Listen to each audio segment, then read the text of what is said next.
Irmãos, vamos abrir a palavra do Senhor em Tiago, capítulo 5.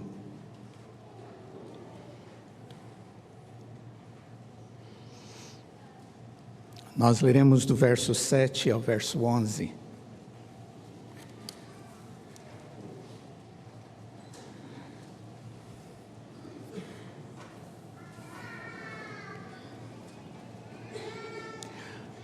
Carta de Tiago, capítulo 5, do verso 7 ao verso 11, onde diz assim a Escritura: Sede, pois, irmãos, pacientes até a vinda do Senhor. Eis que o lavrador aguarda com paciência o precioso fruto da terra, até receber as primeiras e as últimas chuvas. Sede vós também pacientes, e fortalecei o vosso coração, pois a vinda do Senhor está próxima. Irmãos, não vos queixeis uns dos outros, para não serdes julgados, eis que o juiz está às portas. Irmãos, tomai por modelo no sofrimento e na paciência os profetas, os quais foram em nome do Senhor Jesus, falaram em nome do Senhor. Eis que temos por felizes os que perseveram firmes.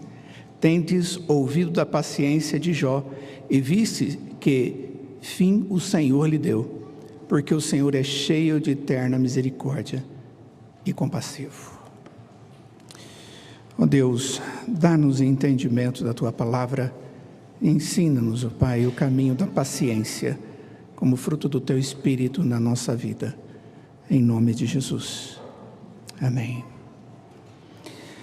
Queridos, essa epístola de Tiago, ela é muito conhecida por ser uma epístola prática, que fala de coisas que são usadas no dia a dia, na vida espiritual, principalmente quando aponta a fé sendo demonstrada, e quando ela é demonstrada, demonstra o amor que existe por trás dela.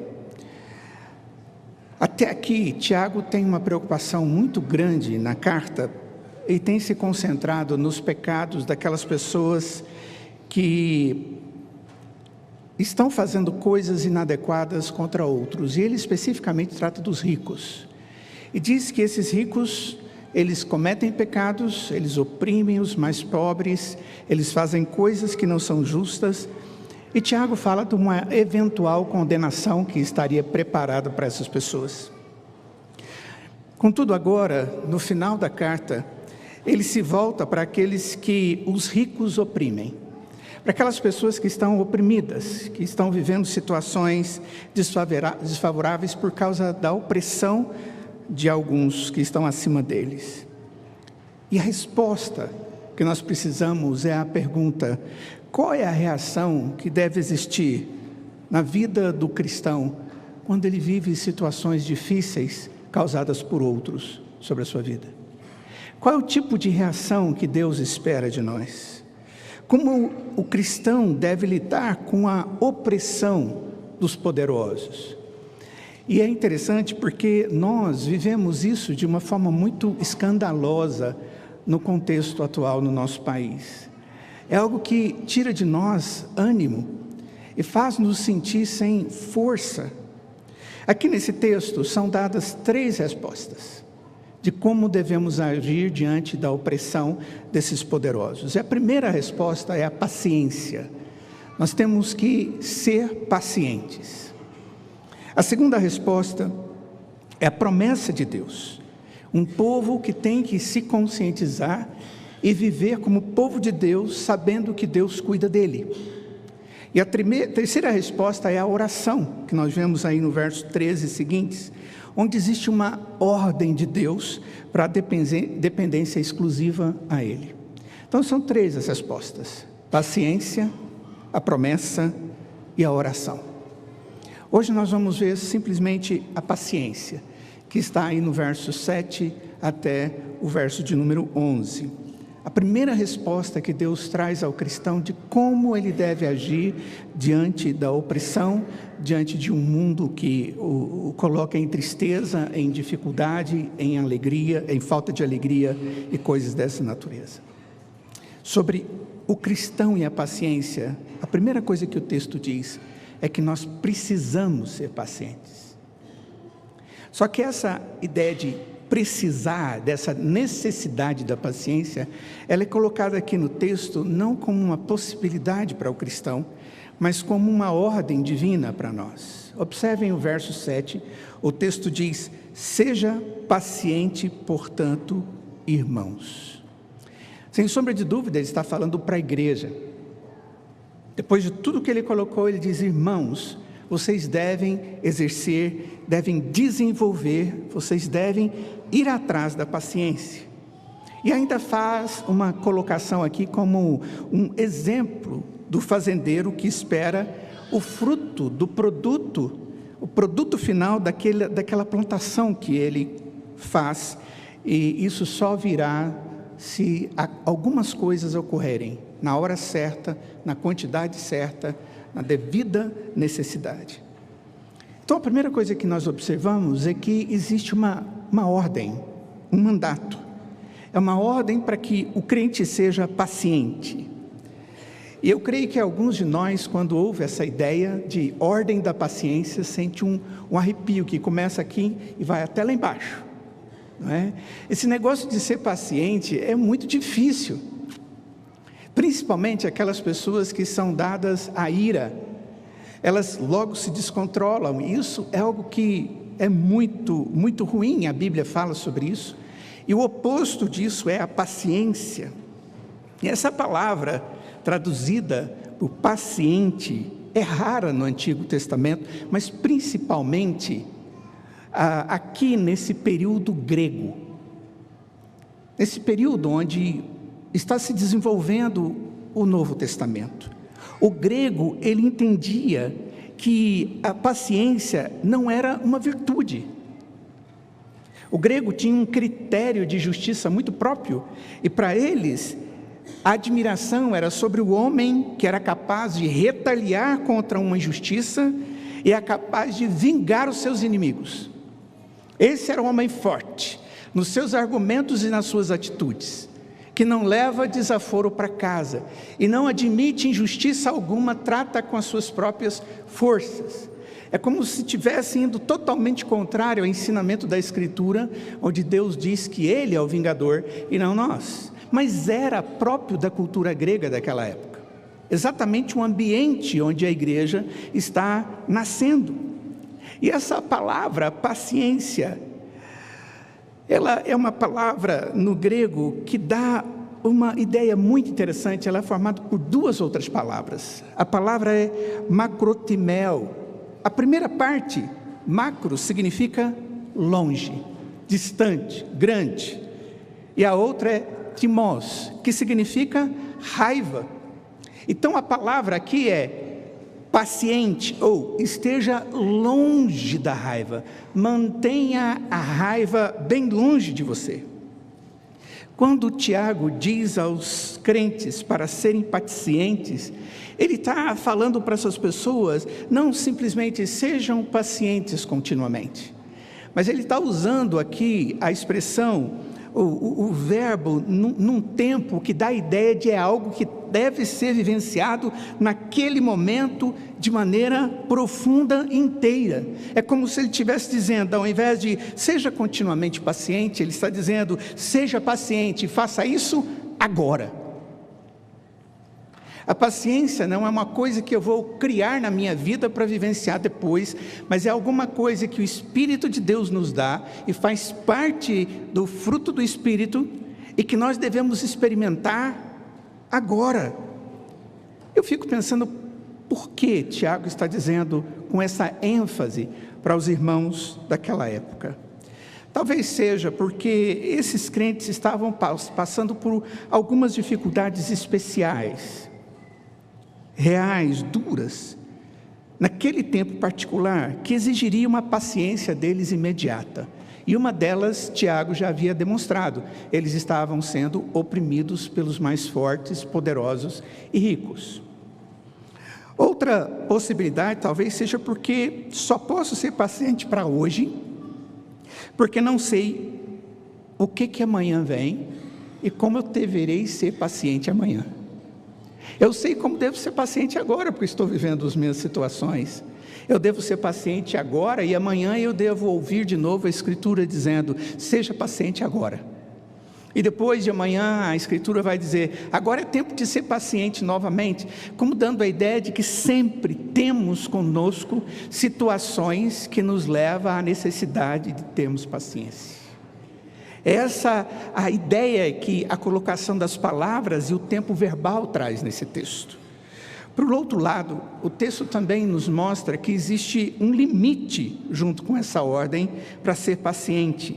O texto diz no verso 7 que eles devem ser pacientes até a vinda do Senhor. Não é para sempre, é até que Cristo volte, mas alguns dizem, então é para sempre. Não somos chamados a ser pacientes para sempre, nem mesmo o Senhor será paciente para sempre. Junto com a paciência, em algum momento Ele vai agir com juízo, e a Escritura diz que isso ocorrerá quando Ele vier, e Ele vai não mais evitar o juízo, Ele vai cumprir o juízo. Ele dá um tempo, mas o devido tempo tem limite, nem mesmo o Senhor tem essa disposição. Mas Ele propõe para nós que nós tenhamos o objetivo até que Cristo venha. Isso talvez nos diga algo sobre a visão cristã de paciência. Porque a paciência cristã, ela tem um objetivo. E ele está diante do cristão. E isso aqui é visto pela ilustração que Tiago oferece. Olha só a ilustração. Eis que o lavrador aguarda com paciência o precioso fruto da terra, até receber as primeiras e as últimas chuvas. Ele está falando aqui do fazendeiro, daquele que tem a terra, do dono da fazenda. Ele é o homem que investe a sua vida para alcançar o fruto do seu trabalho. E ele tem todo um processo de desenvolvimento. Ele normalmente levanta pela manhã, ele tem o papel de começar o processo, ele tem que arar o chão, ele tem que preparar todas as coisas, ele vai plantar, depois ele vai cuidar daquela plantação todos os dias, arrancando as ervas daninhas, ele põe, se houver necessidade, um corretivo de solo, fertilizante e coisas mais. Tudo isso tem que acontecer. Depois de tudo isso, ele espera. E ele tem que esperar mais um pouquinho. E ele tem que esperar um pouco mais, por muito tempo. E algumas vezes parece que as coisas não vão acontecer. Está tão lento, eu já imaginei que ia ter uns brotinhos por causa do dia. E ele começa a ter dificuldades. O fruto, ele só vem até que tenha passado muito tempo. É essa a figura que o texto está trazendo. Uma sequência de eventos são aguardados, cujos quais são fundamentais para que haja no final a colheita. Espera-se chuva na hora certa e na quantidade certa. Espera-se o sol na hora certa e na quantidade certa. Aquela primeira chuva que vem com tudo e afofa a terra, que quebra os torrões, aquela que prepara tudo para que a semente seja lançada. Mas depois de um tempo, aquela semente começa a brotar e é necessário água de novo para que ela possa continuar o seu processo. Mas ela precisa também de muito sol, e ela precisa ser protegida das ervas daninhas, daquelas coisas que vêm para tirar o bom crescimento, o bom desenvolvimento daquilo que se espera como produção. Essa é a ideia. E esse era o retrato, queridos, familiar para o povo judeu de uma família trabalhando. Era uma família que trabalhava na terra. O Antigo Testamento usou as primeiras e as últimas chuvas como a imagem das bênçãos de Deus. E era cantado, louvado, orava-se agradecendo e pedindo as orações, não como eu vi ontem, alguns com o santo na mão, no Nordeste, orando por um santo, nem me lembro qual deles, porque hoje é o dia desse santo, e se hoje chover, vai ter chuva para o restante do ano e a plantação vai dar certo. Então eles esperam isso tudo e eles estão na beira de um açude, praticamente sem água, intercedendo. Não é assim. A providência de Deus, ela é direta, ela é demonstração de amor, ela é demonstração de graça. E quando o povo de Deus no Antigo Testamento fala das primeiras chuvas e das últimas chuvas, e adora a Deus por isso, porque é o tempo certo da chuva cair para que a plantação possa dar o melhor fruto. Tudo na hora certa. Jeremias capítulo 3, vocês podem ver isso lá. Aqui existe uma lição muito forte para nós. A lição é, vai demorar.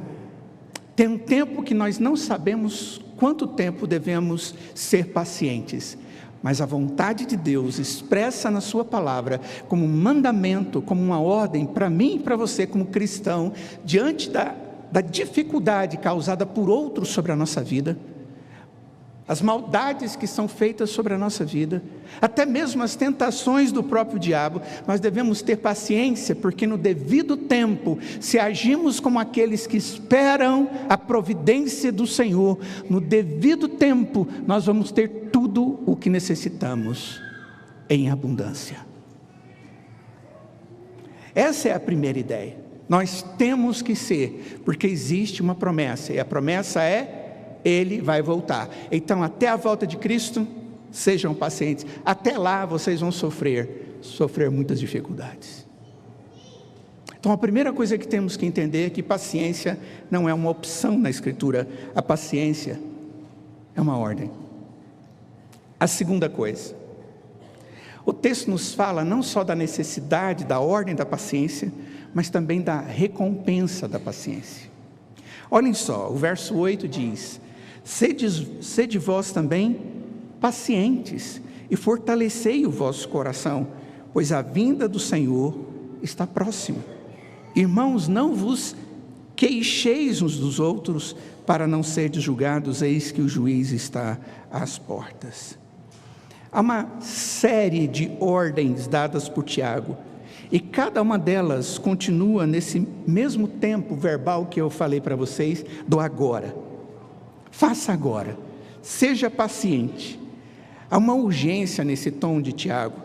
Tenha paciência agora, fortaleça seu coração agora no Senhor. A pergunta é: como que nós podemos dominar a nós mesmos e manusearmos de maneira frutífera a qualidade da paciência na nossa vida? Já ouviram falar do estupim curto? Conhece essa expressão? Estupim curto significa que é aquele que você liga e o tempo até você botar fogo e haver a explosão é muito rápido. Deus está dizendo: põe esse estupim longo o suficiente agora, para que ele não acabe. A qualidade da nossa paciência tem a ver com irmos à fonte da paciência. A fonte, ela é demonstrada nessa passagem. A fonte da paciência está em sua recompensa eventual, e histórica, e futura. A vinda do Senhor está próxima, ela é iminente, poderia acontecer a qualquer momento. A pergunta é: como nós aguardamos tudo isso? Como cristãos, nós precisamos viver na expectativa do retorno de Cristo. Creio eu que muitas vezes nós não agimos de conformidade com a orientação das Escrituras, porque nós perdemos a noção das ordens de Deus e de quando nós devemos cumpri-las. E a urgência disso para todos os dias, numa certeza: Jesus está vindo. Se eu dissesse para você que Jesus vem hoje, você vai acreditar? E se eu disser para você que há uma possibilidade de Jesus vir hoje, você vai acreditar? Amanhã? Daqui 10 anos?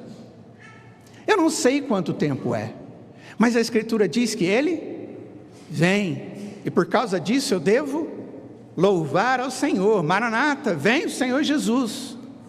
Essa é uma convicção tão grandiosa que a Escritura traz para nós, da vinda do Senhor Jesus, que vem para nos buscar, que vem para nos levar para a eternidade nos céus com Ele. Deve ser algo tão iminente, tão forte no nosso coração todos os dias, que nos faz sentir a necessidade de estarmos preparados para a festa que haverá no céu eternamente. Hoje você está preparado para a festa nos céus? Hoje você está pronto para receber Jesus? Hoje eu e você estamos agora desenvolvendo os frutos do Espírito de tal forma que nós possamos encontrá-los sem vergonha alguma. Um deles nesse texto é paciência. Normalmente existem dois extremos que nós podemos cair quanto a esse assunto.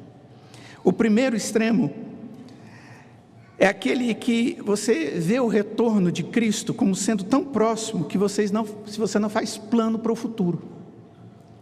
É alguma coisa tão agora que você fala, Jesus está voltando, então para que eu vou fazer alguma coisa? Nós encontramos isso acontecendo, por exemplo, em 2 Tessalonicenses. Abram comigo lá. 2 Tessalonicenses capítulo 2. Paulo dá uma admoestada bem pesada para esses irmãos de Tessalônica. Capítulo 2, verso 1.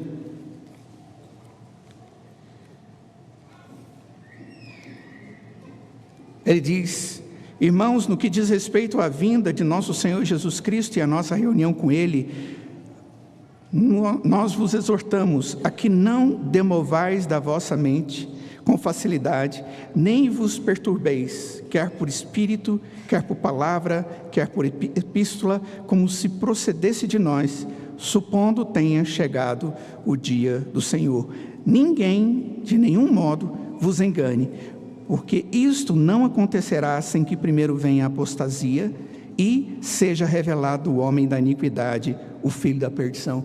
O que estava acontecendo na igreja de Tessalônica é que alguns estavam esperando a volta de Jesus tão iminente, que eles já estavam vivendo desleixadamente quanto às outras importantes atividades da sua vida, tanto espiritual como secular. E Paulo está educando aquelas pessoas, está dizendo, Jesus vai voltar sim, mas não é desse jeito. Nós temos que fazer todas as coisas ao mesmo tempo, na certeza de que Ele vem na hora que Ele quer. É isso que Ele está dizendo. E acontecia, capítulo 3, no verso 10, que alguns deles pararam de trabalhar. Diz o texto: porque quando ainda convosco vos ordenamos isso, se alguém não quer trabalhar, também não coma. E ele vai falar sobre isso até o verso 12. Alguns deles não queriam nem trabalhar e dependia da oferta dos outros para sobreviver. Nós não podemos cair nesse extremo. É claro que Jesus Cristo vem, e até que Ele venha, eu tenho que agir segundo o Espírito, e uma das bênçãos do Espírito na nossa vida é paciência. Não posso deixar de viver adequadamente. O segundo extremo é pensar que a vinda do Senhor está tão longe no futuro que não tem impacto na minha vida hoje. Depois de um tempo, eu esqueço que Ele está chegando e vivo a vida cristã desordenadamente, sem me preocupar com o meu encontro com Cristo Jesus. São dois extremos, e a Escritura está dizendo, nem uma coisa nem outra. Ser paciente é aguardar, e aguardar aqui é estar pronto. Essa é a ideia, estar pronto, agindo com paciência. Eu tenho dificuldade quanto a isso, você vai ter que trabalhar isso, e a Escritura vai ser instrumento do Senhor para te ensinar. Existe recompensa, o Senhor vem. Terceiro, o texto nos traz um exemplo de paciência. Olhem só, o verso 10 diz: irmãos, tomai por modelo no sofrimento e na paciência os profetas, os quais falaram em nome do Senhor.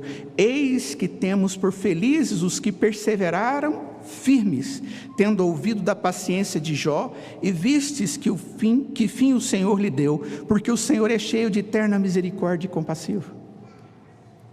As histórias dos pais do Antigo Testamento são histórias de paciência. Por que que eu digo isso? É porque todos aguardavam a vinda do Senhor. Aquela promessa que havia sido feita lá em Gênesis capítulo 3, verso 15, de que viria o filho da mulher, e nenhum deles viu cumprir essa promessa. Inclusive Abraão.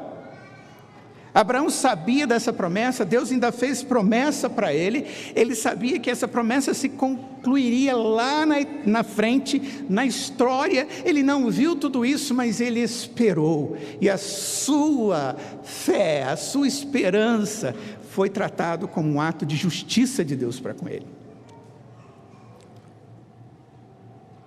Hebreus capítulo 11, verso 13, é importante para nós. O texto diz, se referindo aos irmãos do Antigo Testamento: todos estes morreram na fé, sem ter obtido as promessas, vendo-as, porém, de longe, e saudando-as, e confessando que eram estrangeiros e peregrinos sobre a terra. Olha, essas pessoas tiveram fé e morreram em fé, mas só olhando de binóculo lá para frente na história, mas sabendo que tudo aquilo que Deus havia prometido a respeito do seu filho, da salvação, da vida eterna, da conclusão da história segundo o script de Deus, essas pessoas esperaram, elas tiveram fé. E é exatamente isso que o texto que nós estamos estudando fala. Abrão recebeu uma promessa de uma semente que encheria toda a terra. Ele viveu por aquela promessa, cumprida em sua vida? Não, no futuro. A história de Abraão não é um fracasso, de jeito nenhum. Pelo contrário, nós olhamos para trás e vemos Abraão e dizemos: esse homem foi um vitorioso. Alguém poderia dizer: olha, pensando na promessa de Deus e o que ele viveu, esse homem era um tolo, esperando todos esses anos por nada. Em vez disso, a Bíblia considera Abraão como um homem grandemente abençoado por Deus, porque ele esperou, ele perseverou, ele teve paciência. Existe uma frase aqui no texto de Tiago, que diz que, verso 11, que nós temos por felizes os que perseveram firmemente. Essa palavra, essa expressão aqui tem a ver com uma felicidade na perseverança, ou abençoados na perseverança. A palavra aqui, felizes, é a expressão que nós encontramos no Sermão do Monte, quando a Escritura fala das bem-aventuranças. Bem-aventurados os macarizomen. Essa palavra bem-aventurado também pode ser traduzida como abençoado. O bem-aventurado é o abençoado, e por causa disso ele é humilde de espírito. Essa é a melhor interpretação que nós temos ali nas bem-aventuranças. O que Tiago está dizendo é que nós vemos os santos do Antigo Testamento como sendo felizes porque suportaram a pressão. Eles perseveraram firmes, e a ideia de firmes aqui é inabaláveis. E essa ideia de firme aqui, a expressão é de alguém que está levando sobre si grandes intempéries, mexe de um lado para o outro, mas não sai do lugar. É essa a ideia. O paciente é aquele que consegue manter as suas raízes sobre a rocha firme, que dá sustentação para ele, mesmo jogado de um lado para outro. Ele mantém-se paciente, porque ele sabe que maior do que as circunstâncias que geram ansiedade, dificuldade e impaciência, é o Deus da graça e suas promessas, o Espírito Santo dele que habita em nós. Essa é a linguagem que Tiago traz no texto. O ato da paciência, do suportar, tende a ser um pouco monótono. Mas tudo eu tenho que fazer assim, parece uma rotina diária em meio à adversidade. Como que as pessoas pacientes podem ser consideradas felizes? É porque há um objetivo digno que deve ser obtido como resultado dessa paciência. Existe algo grande Chegará um dia em que nós chegaremos ao fim e quando ouviremos as palavras do Senhor: bem feito, servo bom e fiel. E naqueles tempos em que se pergunta se esta está sendo suficiente, bom, fiel na nossa vida, como servos. A mensagem do Evangelho é de que o Senhor está cheio de compaixão e de misericórdia. É exatamente assim que termina o verso de número 11. Como podemos aplicar isso à nossa vida, irmãos? Primeiro, nunca se esqueça que as ameaças que recebemos vêm de muitas fontes. Aqui é mostrado os poderosos e ricos sobre os cristãos. Mas nenhuma dessas fontes de ameaças é maior do que a vontade expressa, o mandamento de Deus para sermos pacientes. Nós devemos lembrar que o processo de Deus para a nossa vida envolve dificuldades. Ontem eu ouvi uma frase de uma irmã, e eu depois que eu ouvi a frase eu fiquei pensando. Ela disse: você já pensou por que Jesus permitiu que Lázaro sofresse durante aqueles dias até que ele fosse lá? Você já pensou que Deus tinha propósito com o sofrimento dele e a morte dele, para ele mesmo, para Lázaro? E é verdade. Até mesmo nos nossos sofrimentos, Deus tem propósito. Nas nossas dificuldades, Ele é soberano. Mas Ele jamais deixa de ser nosso Deus. E nós jamais deixamos de ser o povo dEle, porque Ele nos sustenta. Talvez você esteja atravessando uma daquelas estações secas. O outono chegou e a coisa ficou feia, as árvores perderam as folhas, e você diz: nossa, mas que outono, e esse calor que não passa, lembra a época de calor e de seca aqui? E a gente fica procurando o ar, um pouquinho de refresco, de água, e nós falamos: esse calor não vai acabar nunca. Nós sofremos com aquilo tudo, a vida da gente, em alguns momentos, nós achamos que estamos nessa estação seca, é árida, é dura. As coisas estão indo diferente daquilo que eu esperava.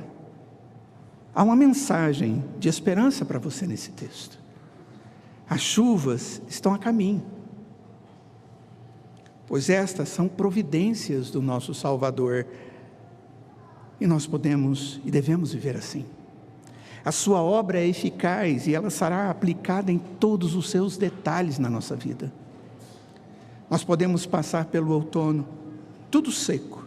Contudo, a nova estação não falha, ela vem.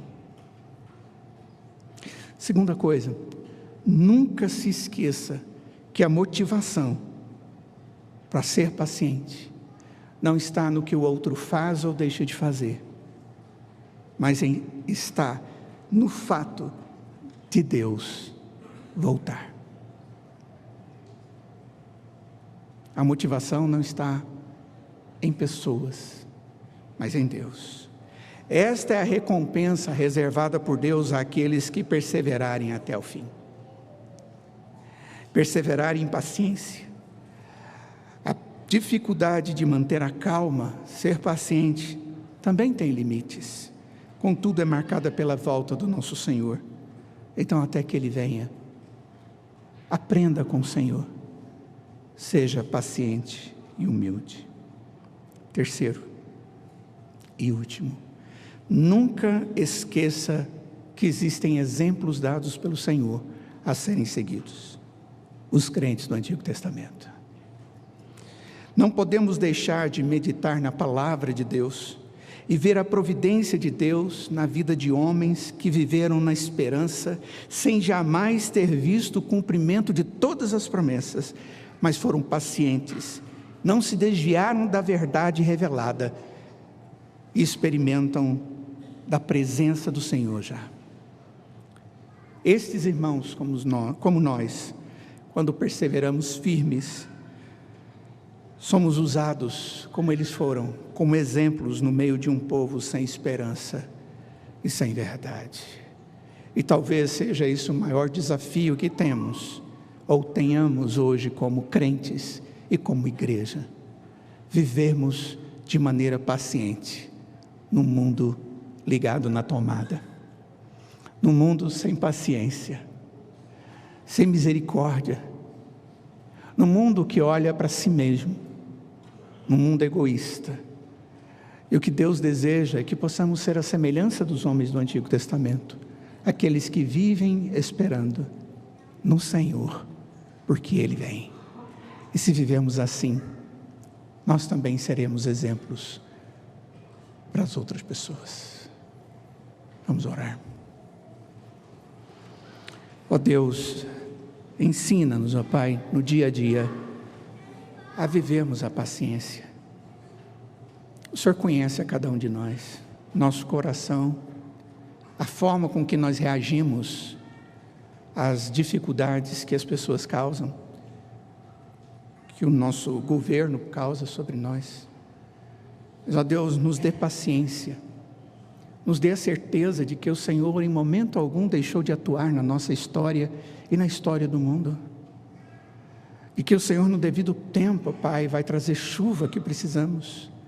O Senhor trará aquilo que é necessário para que possamos produzir frutos e muitos frutos. Cuida de nós, ó Pai, usa-nos como uma igreja paciente, verdadeiramente, ó Pai, confiante no Deus da providência. Em nome de Jesus. Amém.